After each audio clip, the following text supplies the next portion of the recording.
relating to sort of mindset and like the behind the scenes consistency and what it actually takes to achieve success on Amazon. So I thought that's sort of where we go. Yeah. How are you anyway? Good. I'm just chilling. Chilling with the dogs in there. You know, it's good. Yeah, good. How are you? Well, yeah, very good, very good. What dog is it? I don't actually know what the breed is. It's not my dog. It's the girlfriend's dog. Oh, right. Hang on, I'll go get. Go get it. Make it a star.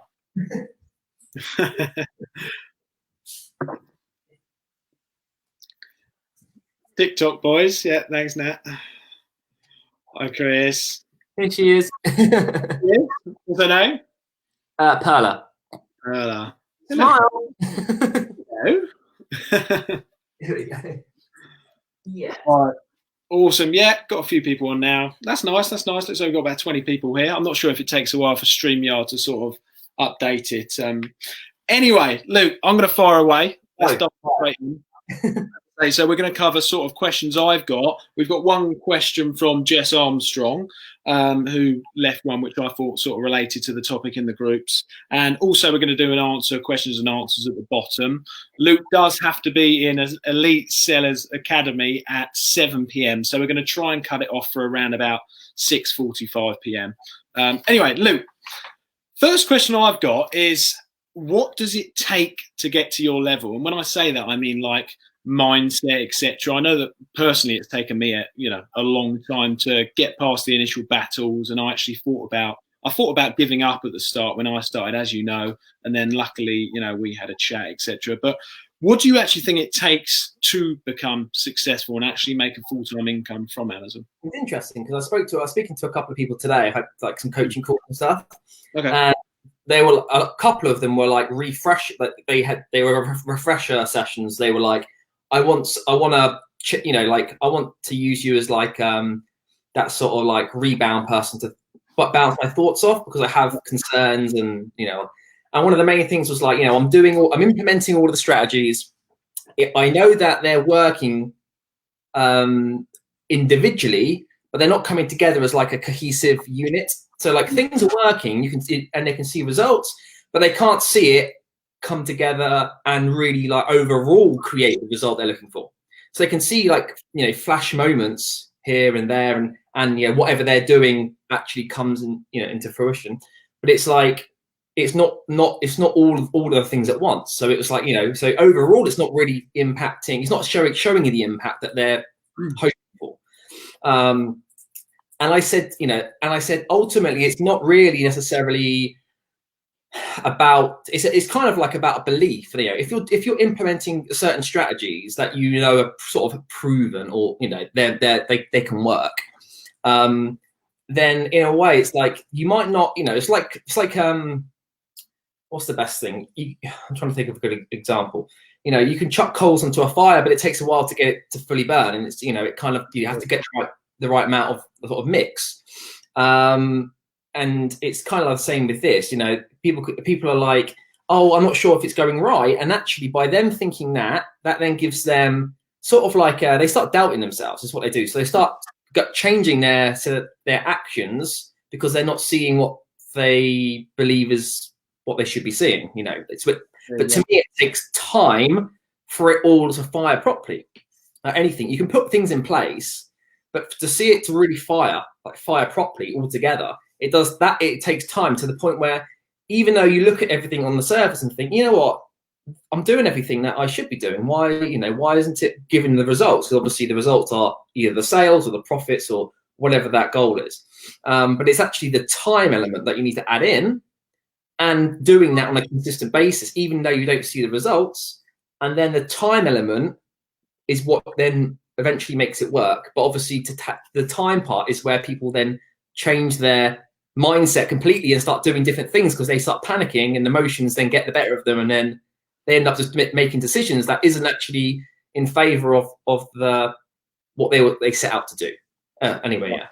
Got it. So probably overthinking a little bit too much at the start. And it's also not going, they haven't got any like track record, I guess is the thing. They're kind of like hoping in a way, and obviously hope is a bit like is a bit of a sensitive subject. With hope, it can be great, but it also can be like very like emotionally driven. And it's only when you kind of, you know, in hindsight, you know it. Oh, okay, it's the time element. For me, it was the time element. I did many things for the year to 2 years, where things worked in sections, but it didn't work in and out all the time consistently. It was like firing for Q4, and I managed to smash that. But then Q1 just didn't seem to work for me. And obviously over time, I've improved all the different areas so that it now all works as a cohesive unit. But at any one time, you know, there was always like, I did everything I thought. Why isn't it working? And I just put a bit more time in, and eventually I sort of just refined the process. I didn't even really know I was refining the process, but because I was really focusing on it over the maybe 2 years is the actual time it took me to, you know, like I said to some people today, my mindset and the way that I talk and everything is a bit more confident now, but it was kind of the same thing 2 years ago or 3 years ago. But I hadn't seen the results because the time element was what needed to be in the mix to create that. So yeah, I get that. Yeah, just to chuck on something from sort of my point of view there. Obviously, you've helped me a lot and trained me a lot in different areas, and it's probably you're probably the reason that I carried on with online arbitrage, to be honest, because I was close to quitting, as you know. I think also with me now, I sort of implemented everything you said, and that took me up to the next level.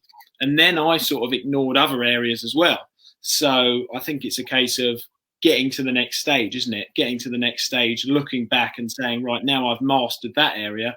Let's start layering the different strategies on there as well. And as you say, but being consistent and learning the different lessons. Yeah, because I mean, it's very easy to do some of the strategies, but not others, and then not work. You know, then not have others working that complement other strategies. You know, so you have to kind of like really refine those little bits so that they all kind of work together. Because there's, you know, if you haven't got much time in a day, doesn't matter, you know, and you only have 2 hours a day, an hour a day. Some strategies just won't work for you, even though the strategies work. So you have to kind of just find that right mix where, you know, you can, and eventually it will come. And it's just about kind of, it's more about sticking at it, even when the results aren't particularly coming off. Doesn't mean you're not seeing some results, but not the results you expect. Yeah, definitely. People probably, and I definitely was someone who did this at the start, definitely expected too much too fast at the start. So what you're saying is basically consistency and continuous learning.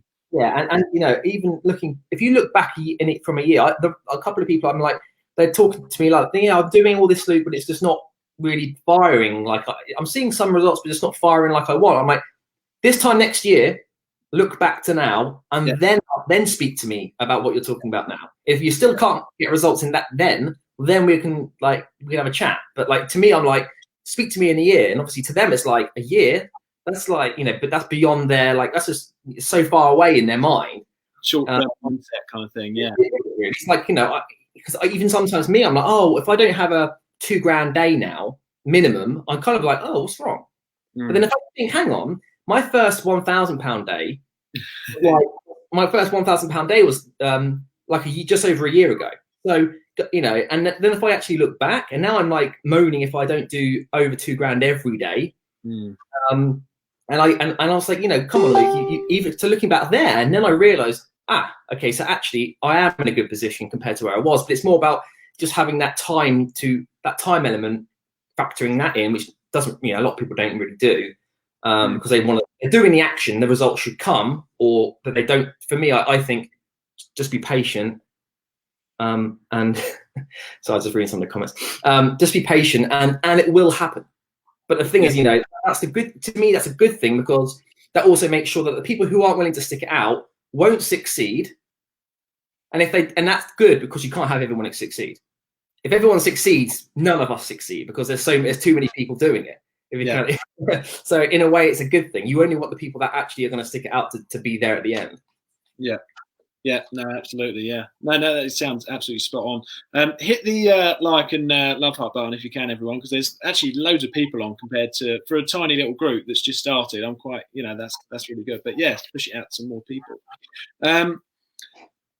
Next big question, which sort of rolls onto the back of this one. What is the main thing that you think holds most people back? when starting out on Amazon? Say they've been doing it for sort of 6 months or less than 6 months. What's the main thing that you see holding people back? I think there's more than one thing. I mean, I don't know if I can put my finger on one thing. It could be believing that they're actually able to have something. Because a lot of people, I feel, they just don't have belief in themselves that they are able to, you know, command. Let's say their dream is 100 grand a year salary, or it's to have £1 million turnover business, or whatever they got. You know, whatever that kind of like, oh my god, that would be amazing thing.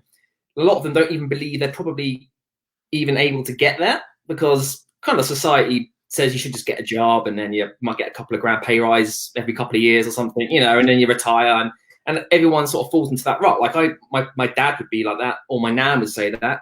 God, nan, she comes up every time. Okay, relax. She's like, yeah, but what, you can't do that. Okay, well, why? Where did those words come from? Like that, you know, they always used to question, where does that thought process originate? Yeah. There's obviously something instilled or brought up or whatever that, you know, and I kind of think, yeah, and I think that a lot of it is just that. It's like they're like, oh, it wouldn't happen to me. Like, you know, I can't, you know, get success or whatever it is. It could be in any area of life as well. But yeah, it's like, you know, someone said capital, but yeah, capital's another one. Like if you haven't got a lot of money, because a lot of people these days don't have loads of expendable income to spend, whatever the word is. Yeah. Haven't got loads of money to flow. Like they've got families and they might have a couple of grand, but they haven't. But to them, it's like, oh my god, but I've got to be so careful because, like, you know, that's our backup money or whatever. You know, in a way, like it's kind of a, you know, you don't want to be making emotional decisions based on it. Basically, you have to remove the emotion as much as it is natural. But the way I do it is I basically pretend it isn't money anyway. So when I'm buying things to my business, I don't see there's no money. It has numbers, but it doesn't mean anything to me. It's just like it literally it's irrelevant as long as I've got some, you know, digits in the bank. Whatever I'm doing doesn't matter. It doesn't matter. But obviously, when I go to my personal and go and get I go and get stuff for myself. Of course, then I'm thinking, oh, how much is that? But like the business side doesn't really, because the way I try to trick myself is like my limited company is not me. And it's not a person. It has no personality or emotion. So that's what's making the decisions, like the company, you know. Not I've got something. It's nothing to do with me. Like that's not, you know, it's not me that's doing it. It's the business. And I kind of like go off that, but emotionally that can hinder people's decision making, because will you go and spend 10 grand in 20 minutes buying some stock for Q4 in one purchase, or in a couple of purchases, maybe 3 grand, you know, whatever. Because they're like, but what if it doesn't work? And what if that? What, blah, blah, blah, blah, you know, and that kind of, and then you go, oh, I won't buy 1,000, I'll buy 50. That's, you know, it's like, okay, you can do that, but then you might only make, you know, you only be on like part-time, you know, it only be like a subsidy to your you know, income, because you'll never be able to grow to that level. Yeah, I think that's a great point. That's something that I recently only just started implementing. My mindset was like a scarcity mindset, and I used to think to myself that, oh, I don't want to spend an extra 200 quid because that's my money, you know, like it was like an emotional attachment to the money. So I think that's a really, really good point that you've made there. That definitely helped me just to disassociate that business with you personally, because it is a separate entity at the end of the day, isn't it? I mean, in theory, you could give it to yourself and all that. I get that. Like, you know, it is money that you could just transfer and stuff, and you know, but if you're, I think it's because, like, I don't know. You just got to try to remove that, or you've got to try to see money differently. Is what you got to try to do. You've got to see money as not. Everyone gets scared of like debt and all that kind of thing, and you know, but it has like a certain emotional attachment to it rather than what it is as such. There's like more of an emotional, more like, but what if I can't pay my bills? It's something like that than there is what it actually is. Yeah. And so I try to just see it differently to other people. You know, I basically try to lie to myself. Like, you know, I try to trick myself sometimes, or brainwash myself to believing it's like, I sort of go, how can I make myself think like that, like towards something? So then I'll try to find a combination of things. And then if it works, it works. And I'll sort of stick with that. But yeah. Well, It seems to be working anyway. Let me check the comments quick. So there's loads of people jumping on. Chris says, need to make the money work for you, not against you. Absolutely. Rachel says, society tries to put people in a box. Spent many years confronting what society expects, becoming a yoga teacher, and then I've let shit go and found power to match my own tune. Yeah, absolutely awesome. Alexander says laziness plus capital could be a big issue. Absolutely. Facebook user, because they're not signed up to StreamYard, says 100%. Sean says, glad I stuck around. Two units this year, ready for Q4. Wow, 2 units taken on. I didn't have these last year. Coronavirus helped also, to be fair. Absolutely, yeah. I think the coronavirus has helped quite a few people in business. Facebook user, love heart. Facebook user, hey lads. Loving the figures, I guess. Perspective, says Chris. Natalie said, oh, Stern Luke. Loads of comments, those comments going on there. That is awesome. Give me 1 second. Computer's about to run out of charge. Luke, entertain. I know what I can do. Pella, do you want to come be a star again? You want to be a star? Yeah. You want to be a star? La la la la la la la la la. Oh, that's the problem with us nomad lifestyle. Well, soon to be. The laptop lifestyle runs out of charge, you see. It's just entertaining. Right, let's do it. Big question number 3. If you could start again, what would you do differently from nothing? If I just knew what I knew? If you knew what you knew now and could start again. What would I do? I would probably reinvest every single penny for as long as I could. Even to the point where, 500 quid here, £400 there. I used to think I didn't really make much money. Like I'd pay myself like a real minimum. And I would then see like a little extra 400 quid or 500 quid that I made. And I'd be like, you know what? I'll just take that too. It's not enough to really care about. It doesn't. But then I started noticing, 500 quid here, obviously 6 grand a year. That 6 grand though, spent in Q4 could return another 4 or 5 grand, which is then 11, that or whatever it is. And then that next Q4 could turn into like 24 grand. But so a small amount could turn in within a couple of years into like £50,000 or something. By reinvesting, like 500 quid here or 1,000, but in its own right, it's not really anything. You can't. I mean, this desk from IKEA and all that is like €300 or whatever it is. So there's not like you can't. It's not like you're. No, it's not. I mean, wow. So but there's not like much. But then it's like 50 grand though in 2 years. Someone goes, "That's you got 50 grand from just 500 quid or something." It's like, oh, how sorry. Do you think that's actually achievable to turn over 500 quid into? Well, it'll be 500 quid, and then it might be like 500 quid profit from the next month, or £400. It's just like all those little bits that you kind of think, no, it's not that much. It's basically zero. Is what I used to think. It's basically zero. Close enough. But so I think I might have gone. If I want an extra 200 quid to do something, I'll just take it because it's not going to make a difference anyway. But then I started looking at it like years down the line, or maybe a year or 2 down the line, and I started sort of like looking at everything a bit differently. But that comes with experience. Like you don't know any different until you either experience the highs or the lows, and then you can get a bit of a feel for it. And probably like data and like building like a sustainable list. Because at the beginning, I was like everyone, probably just getting all the deal sheets and softwares, and basically just finding deals today, and then finding new deals tomorrow, and then new deals the next day. And that was the business. But that's basically me being reliant on third party, 100% third party software. It's okay to be reliant on it to a percentage because you want fresh deals, you want to know what's going on. But knowing that you don't need to turn to that to make a sale, and keep your expenses low. Of course, at the beginning you have to pay for things to get an understanding of what even people sell.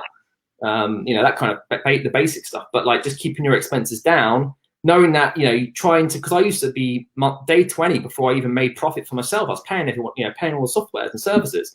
On a bad month, that might not be till day 25. And the demoralizing as that is, you're only making 5 days of profit for yourself before you then start a new month. And then you've got 25 days again, you're basically paying everyone else's pockets. And Like long term, that's more demoralizing because you just feel like you're not doing anything.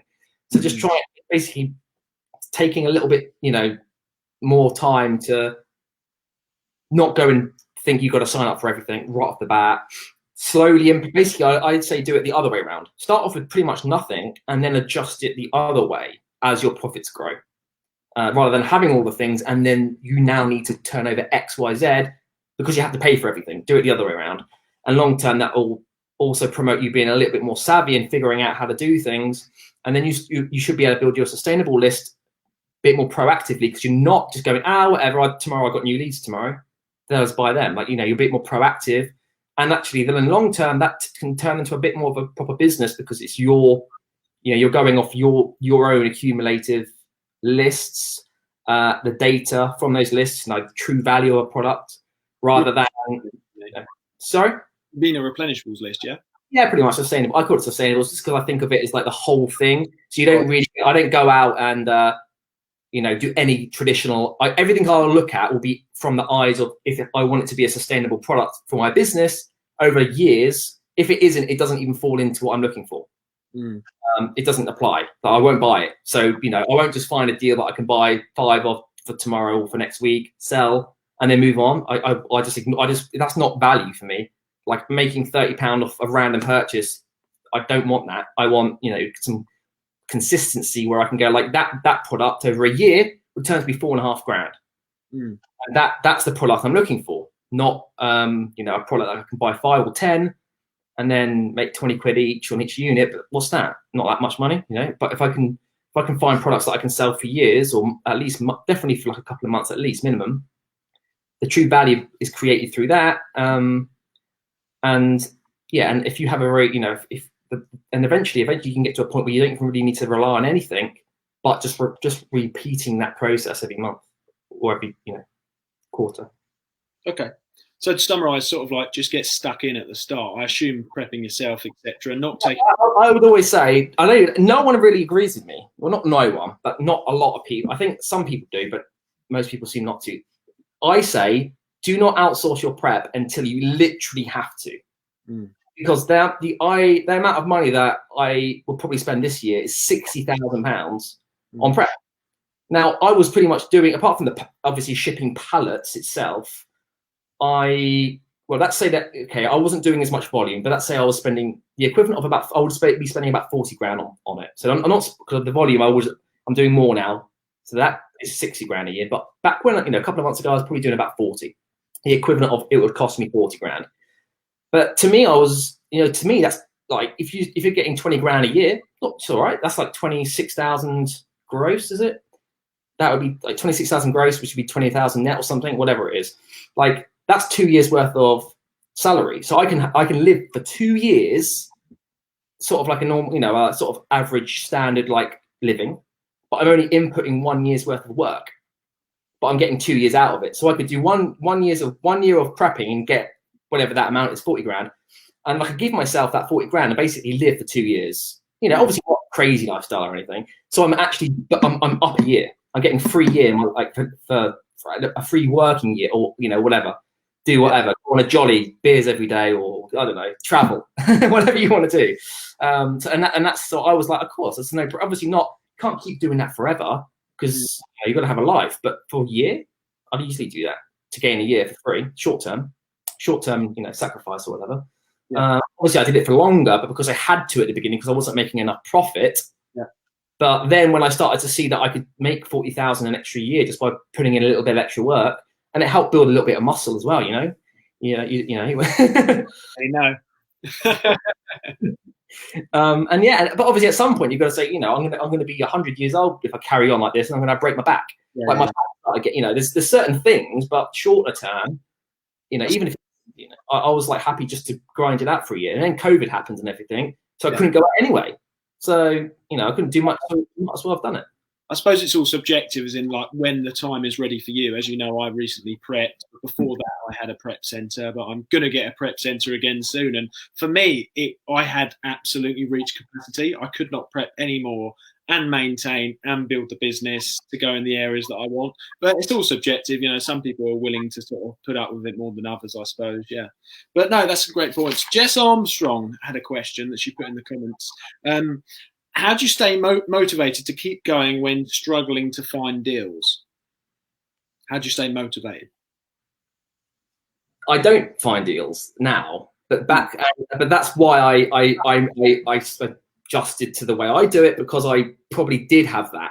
Like I was like, it was more like thinking like, oh my God, if I can't find deals that I can sell and I don't, then I don't have a business. So I and obviously that the motivation in terms of like you're demoralized. Yeah, demoralized. So I was demoralized. I was like, because I was like, it's not really my business. It's like someone else that's just, like I can't do anything out. Like there's nothing I can do, and so I then adjusted to building like a solid sustainables list. And now I basically just run off that wholesale, which is the same thing. Like all of it, my online arbitrage product, I just basically look for it at wholesale, and then it's wholesale. There's no massive crazy like products. Some of the products are different that you can't get on retail, but a lot of them you can just transition, get a little bit of a better margin. And I forgot the question, so yeah, that's a good one. No, and sometimes you just got to grind through it, and you just got to look at the longer term, like because for Q4, for example, in 7 weeks over Q4, like the middle of November to the end of December, you could do turnover in that period. Obviously, being proactive and knowing that is an opportunity, and not being reactive when you're already in the period. So you don't want to get there and then act. You want to already be proactive in it. But your turnover in that period could be the same that you've done for the rest of the year. So by looking at everything as a year, it's like, you can be motivated for like a month, but actually if you look at the cumulative yearly results, they won't be reflective of that month that you had. Well, they shouldn't, because your average will be a lot different. If you know the opportunity that Q4 brings, and then obviously you're proactive in preparing for it. Obviously, everyone's it has different like preparing, wherever what they think preparing is. But to me, and then you now know how to tackle next Q4. So like my Q4 for this year, I was already preparing for it like last Q4. That's kind of like the way or I'm mulling over like I'm sort of, obviously I don't know what I can sell until it comes, but most of the time it's the same shit, different day, sort of whatever. So take it all as a learning. Yeah, I wouldn't worry about even 1 month. Like if 1 month's crap, I've had bad months. Even this year, January is probably terrible, because I always kind of like just take a month off. But I know that now, because I know that can happen. I then make sure I maximize the months that I can maximize, and then I can, if I do have a month that isn't so responsive in terms of what I'm doing, it just doesn't seem to budge, the results aren't there, then it doesn't matter. I don't know if did that even cover what I end up just going off in my own world, and I'm like, oh. So it's all subjective again. We can take away what we want from the answers, I suppose. I'll have a quick look at the questions again, because obviously I don't think we're going to have time to run over them all at the end. Let me just have a quick look.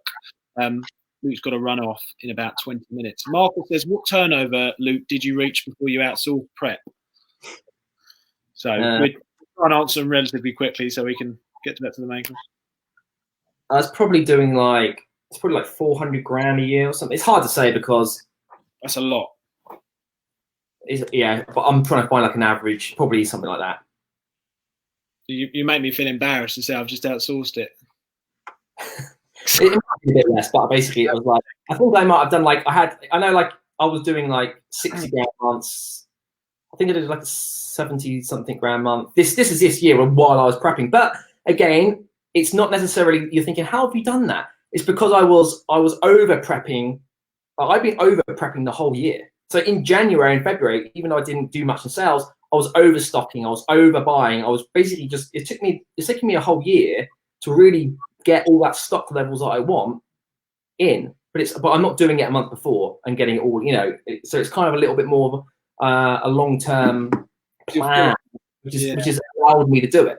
Because I'm not looking to sell that one thing this week. It could take 3 months. It could take 6 months if it's some items or whatever. And it's, Preppers, I've just reached my capacity at about 20, just shy of 20,000 in 1 month. I've reached my personal capacity of what I'm willing to prep without having a life. So, what? Yeah, Sean says I'm still a slave to myself to prep, keeps expenses low and business grows. That rhymed actually, didn't it? Wish government would help me with Kickstart scheme. I'm going to be tight and paced. I'm on. Rachel says it's exhausting moving from deal to deal. I'm looking for consistent winners to reduce stress of deal hunting. Marcus says compounding. Natalie says she did that on her first live, lost the charger. Yeah, no more questions there. That's awesome. Cool. Let's move on. I'm a little bit irritated because you sort of covered this to start with in the first question, but I'll ask it again. I'll ask my original question. What importance do you have in regards to consistency on Amazon? Like, how important is consistency? I don't look at the results. I act, but it does not matter what the results are. By month or by quarter?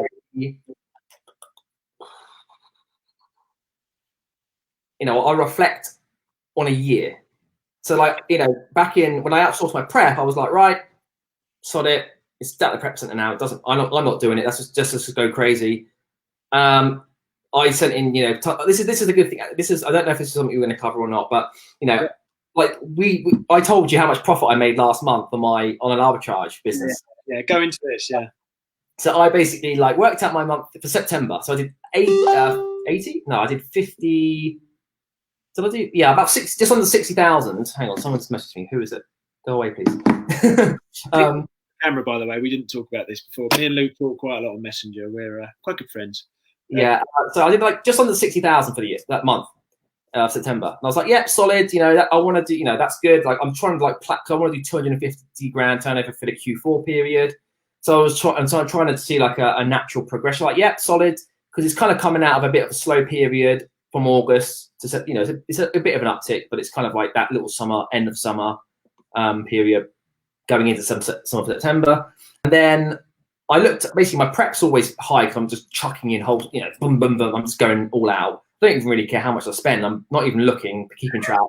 I'm basically just like closing my eyes, clicking the invoice, and I'm like, that's, and then I'm like, how many units have I even sent this month? It's like, 10,000.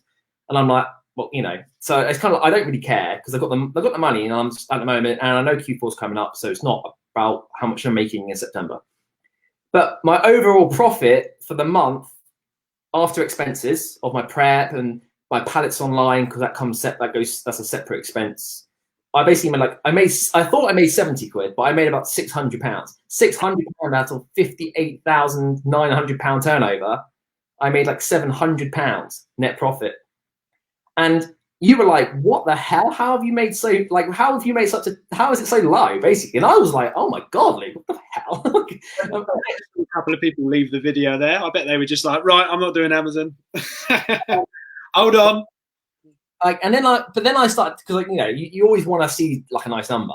And I remember like 1 month this year, in April, I made 15,000 net profit in 1 month. I was like, so how have I gone from 15,000 to 700? I was like, I know I wasn't prepping back then, but but basically the prep cost, if this is how you got to think about it, I've been shipping a hell of a lot of pallets and a hell of a lot of stock, but the actual stock that I'm sending in is not representing its true value in the prep month. Really, all that stock is actually for Q4 or December or November. So in theory, you could, the different way to think about it is that, let's say that I didn't need to pay myself for 8 months or a year. I have enough money to live. Every month's profit I make, whatever the previous month is, I'm going to basically break even. So my aim is to break even every month. So whatever profit I get, I can use that for like my next invoice basically I can use that for all my expenses or my prep center and all that kind of thing. Yeah. So I'm basically overall, I'm not making any profits because I'm spending it, reinvesting, whatever, if you want to call prep center reinvesting. But then come the end of the year, I'd have so much overstock. I would have so much excess. I could have 30,000 units, 40,000 units of stock because I'm basically each month, obviously I'm sending in loads of stock, but the actual sales in that month aren't really related to what I'm sending in that month.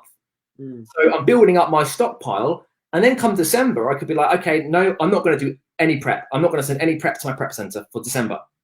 So I could do 150 grand turnover, you know, or 200 grand turnover, or what it is in December, but there's now 0 expenses attributed to that month because I don't need to send anything in. I've got plenty. And then everything, you know, okay, like BuyBot Pro, like Profit Protector Pro, like, you know, 20 quid, 25 quid here. It's like, there's basically no cost. And everything would be, you know, so I could make 40 grand net profit in 1 month, just in December. Like, or, you know, 50 or 60, whatever it is. Like, so I got a bit confused there because I was giving one scenario and now I'm giving a scenario that I actually want to do. But I was thinking about if I don't, you know, if I overstock everything for the end of November personally, and I have 15,000 to 20,000 units, which is what I'm aiming for, and because I'm using a prep center now, I don't really know if I want to send much in December because at the moment my pallets are taking some of them 3 weeks. Well, if I start sending stuff at the beginning of December, 3 weeks is pretty much the end of Q4. So I don't want to be, I need to be careful. So I almost need to overload November and then accept, you know, that I'm not going to be sending a huge amount in December. The only things I'll send in December will be standard items that aren't necessarily related to Q4, which is just a standard day-to-day products. But obviously I want to maximize the Q4 return. So I'll have to do it in November. But that means in December, my prep fees could be £1,000. I could do, you know, I want to do over 100 grand in December, but my prep fees might be 1,000. And I might make a net profit of like 30 grand. So, well, you know, okay, net profit, okay, we're going to minus 1,000 of costs, 29. But then, so the true value of all the months where I've broken even, like you know, I'm making 700 quid now, is kind of represented in December a little bit. You know, I'm not, and that's where it's very difficult. So when people are throwing out these numbers of turnover, profits, it really doesn't matter.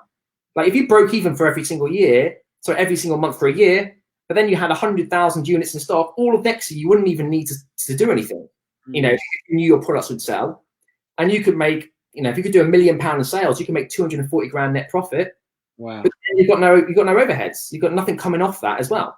So it's major sort of, yeah, it's not major long term, but it is long term thinking. You know, when people are going, look, I made this much profit, and I made this much profit. In a way, I'm now thinking like, the more profit you're making, the worse off you are, because like you don't want to be making any profit. Like you want to be making maybe a little bit to give yourself something, but you know, the more profit you're making, like you're clearly not putting in enough stock. Like I'm kind of trying to see it like that. As you know, the way I think of it, I always say this sort of analogy. I just say, like, imagine like Robert Dyer, Sainsbury's, something like that. Think how many millions and millions of pounds they've got worth of stock compared to their daily sales. Huge, isn't it? And that's sort of the way that you seem to think about it. I think, you know, I just because I like to find a way to think about it differently, and then I like to try to make it work. It's like a challenge. I like to try to like make something, like just find something that everyone thinks is the standard and go like it's the opposite, and then make it work somehow. I don't know. And then actually like, and then it's just fun as well. It's like a bit of a personal thing I like to try to do. But I'm thinking like, you know, even for this month, I don't really want to. I want to be pumped. Like, and November, I don't want to make any money. Really? Yeah, like, you know, yeah, why not? 'Cause I'm still making a little. You know, I make some money from some of affiliate stuff and all that, so I can live on. I don't have to take any Amazon money. My Amazon profits themselves can be 0, but then I could have over 20,000, 25,000 units because I just go crazy. And then I worked out that on average, if I sold about 8,000 units, that's about it's about £11 a unit on average. So I think about like for 11,000 units that I sell, I would do 100 grand in turnover. So if I had 25,000 units in Amazon, and obviously I was able to sell every single unit, which I probably couldn't in December, but that could in theory attribute around 200 and something thousand if I could get it all sold in a month. Doesn't mean I couldn't, but you know, you think you're going to sell 225,000 units every single one in a month? Probably not. But you get where I'm going with it.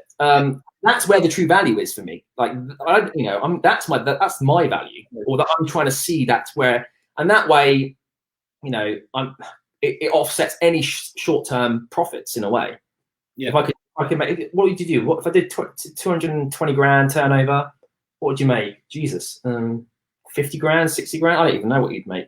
Yeah. Because then you have no prep costs, so it's just. I mean, whatever it ends up being, whatever it would be, you know, you'd have to find out. But it'd be, you know, it'd offset any short-term profits anyway. do the other month. Sorry. Anyway, yeah. I'll ask the next question because we got. Sorry, I'll keep doing this.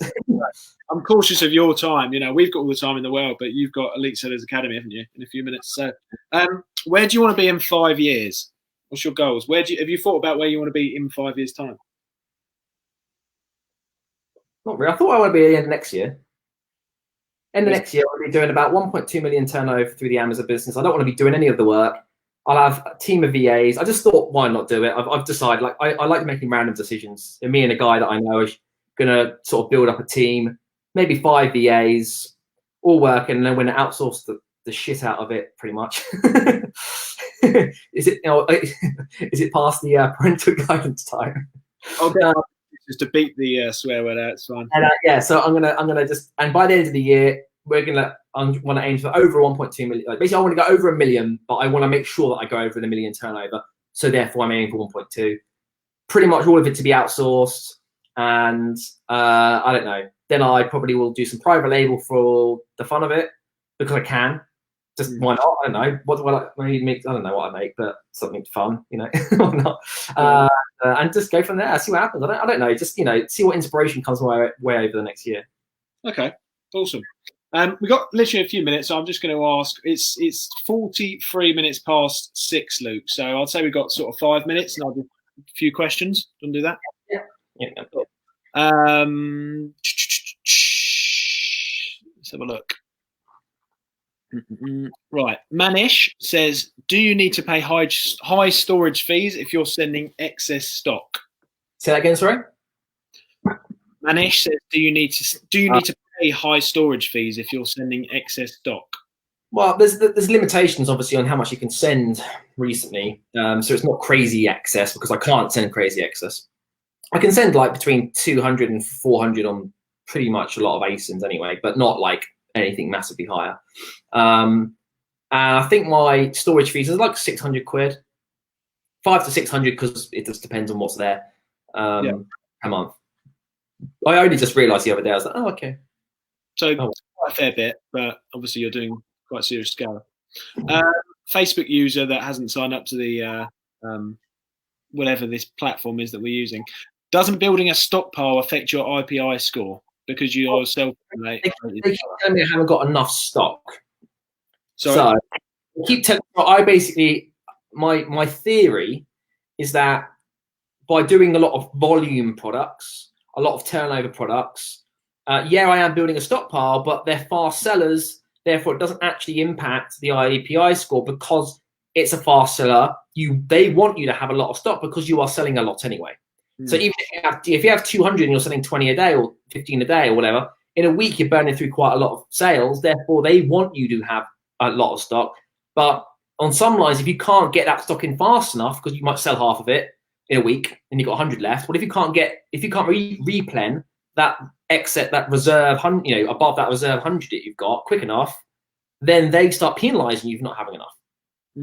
Actually, so I found that more often than not, I get penalized for not having enough stock because the lines that I can't, where Amazon don't book stuff in fast enough because they're just being slow or whatever, that's causing me issues because I just can't get those 200 units in. When they're in, they're fine.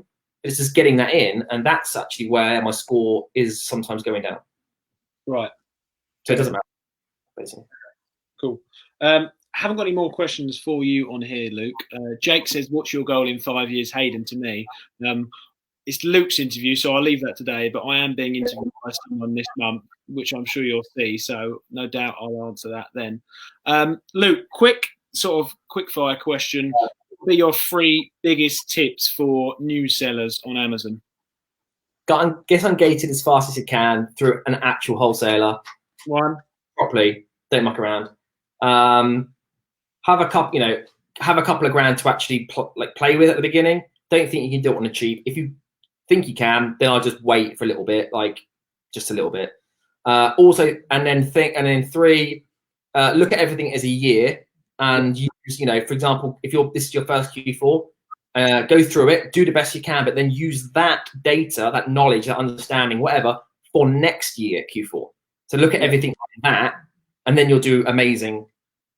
Like, you'll do better doing that, even though in the short term you're not getting the gain. That'll do. Okay, I'll go through plenty, but we'll start with them. Awesome. Luke, thanks very much for coming on. I think it's been an awesome first live. And I will, I'm sure I'll see you again here in the future, but I will definitely see you in Elite Sellers Academy in a minute. See you later, man. See you soon. Bye. Bye.